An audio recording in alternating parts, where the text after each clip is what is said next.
vamos a hablar, por supuesto, de este tema, ¿no? Qué tan recalentada está la inflación por estos momentos, Leisa. Sí, ¿cómo andan? Bueno, ustedes saben que IDESA saca informes todas las semanas y uno de los temas que siempre tratamos es la inflación, porque bueno, la inflación nos afecta a todos. El principal problema de que nuestros salarios y el poder adquisitivo se vea reducido todo el tiempo y mes a mes, y es un principal factor de la gran pobreza que nosotros tenemos en el país. Y se conocieron ayer, mejor dicho la semana pasada, declaraciones. ¿Qué tal? Leisa, Fabián, te saluda, Sí. buenos días, perdón. Buenos días, Fabián, ¿cómo estás? Se conocieron declaraciones de Alberto Fernández, el presidente de la Nación, en el que, después intentó explicar, en el día de ayer puntualmente, lo intentó explicar a esta frase, pero causó mucho revuelo cuando dijo que la inflación, palabras más, palabras menos, es una construcción psicológica de los individuos o del argentino. Sí, por parte tiene razón, pero no literal. O sea, en nuestro país las expectativas de las familias y de las empresas impactan en la inflación, pero este impacto surge siempre cuando ya la inflación es muy alta.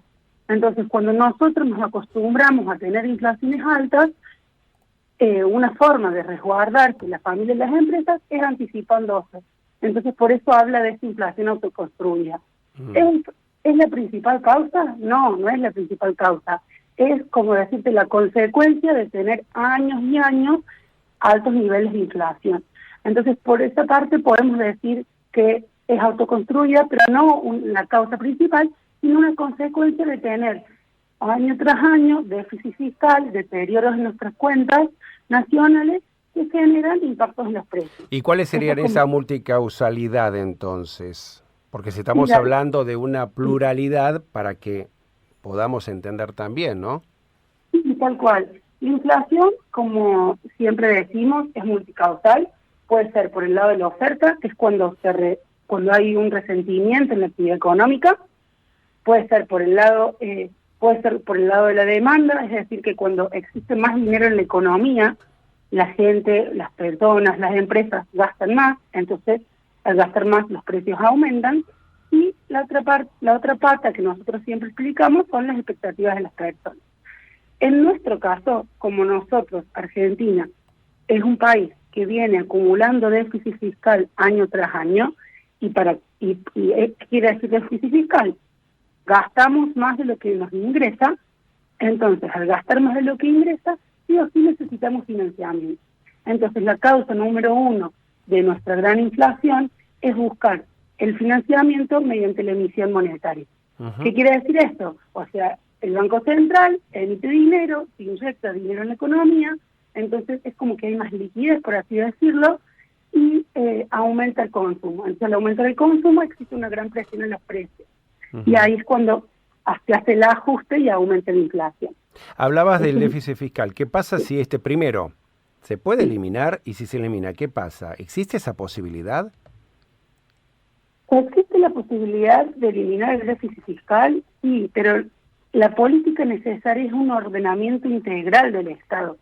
O sea, nosotros nos hemos acostumbrado a gastar más de lo que se ingresa. Y hay muchas falencias dentro del Estado o de políticas que se tendrían que aplicar para mejorar este ordenamiento.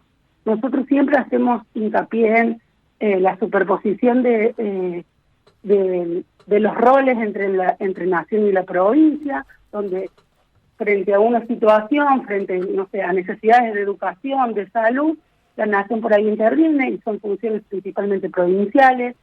Lo otro que siempre hacemos hincapié es la parte de las tarifas. Los subsidios a las tarifas es una parte importante también. Y, bueno, sobre todo, arreglar el tema de la previsión social. Eso es como lo principal.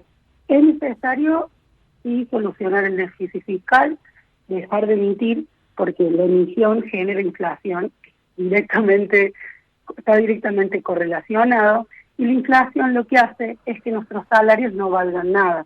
Entonces genera fuertes problemas sociales, pobreza, el mercado laboral se ve deteriorado, no se activa la economía, entre otras cosas. Ujú.